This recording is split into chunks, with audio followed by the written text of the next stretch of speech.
বন্ধুরা, বিক্স চকলেট বা বিক্স কফ ড্রপ আমরা কখনো না কখনো অবশ্যই খেয়েছি। কিন্তু আপনি কি জানেন যে একদিনে আপনি কয়টি বিক্স চকলেট খেতে পারবেন? বা যখন ছোট বাচ্চাদের কথা বলি, তখন কত বয়সের বাচ্চা একদিনে কয়টা বিক্স চকলেট খেতে পারবে?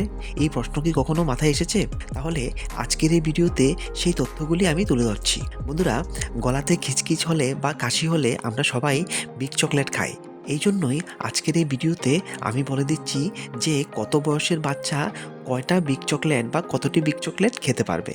তো মনে রাখবেন, চিলড্রেন যাদের বয়স 12 বছরের থেকে বেশি আর অ্যাডাল্টস তাদের জন্য একদিন বা 24 ঘন্টার মধ্যে 8টা ড্রপ খাওয়া যেতে পারে। যদি প্রয়োজন পড়ে তাহলে প্রত্যেক 2 ঘন্টা পরে রিপিট করা যাবে, কিন্তু 24 ঘন্টার মধ্যে 8টা ড্রপের থেকে বেশি কিন্তু খাওয়া যাবে না। আর মনে রাখবেন, 6 থেকে 12 বছরের বাচ্চা তাদের ক্ষেত্রে একদিনে 4টির বেশি কিন্তু কফ ড্রপ নেওয়া যাবে না। আর চিলড্রেন যাদের বয়স 2 থেকে 6 বছর, তারা কিন্তু মা বাবার সুপারভিশনেই কিন্তু এই চকলেটটা নিতে হবে বা এই কফ ড্রপটা খেতে হবে। আর একদিনে বা 24 ঘন্টার মধ্যে 2টির বেশি কিন্তু কফ ড্রপ নিতে পারবে না।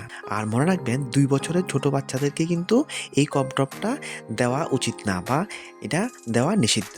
মনে রাখবেন, যদি 7 দিনের পরেও যদি সিমটমস কন্টিনিউ থাকে বা গলাতে খিচখিচ থাকে বা কাশি থাকে, তখন কিন্তু এটার ব্যবহার বন্ধ করে আপনাকে কিন্তু ডক্টর বা হেলথ প্রফেশনালের সঙ্গে অবশ্যই কনসাল্ট করতে হবে।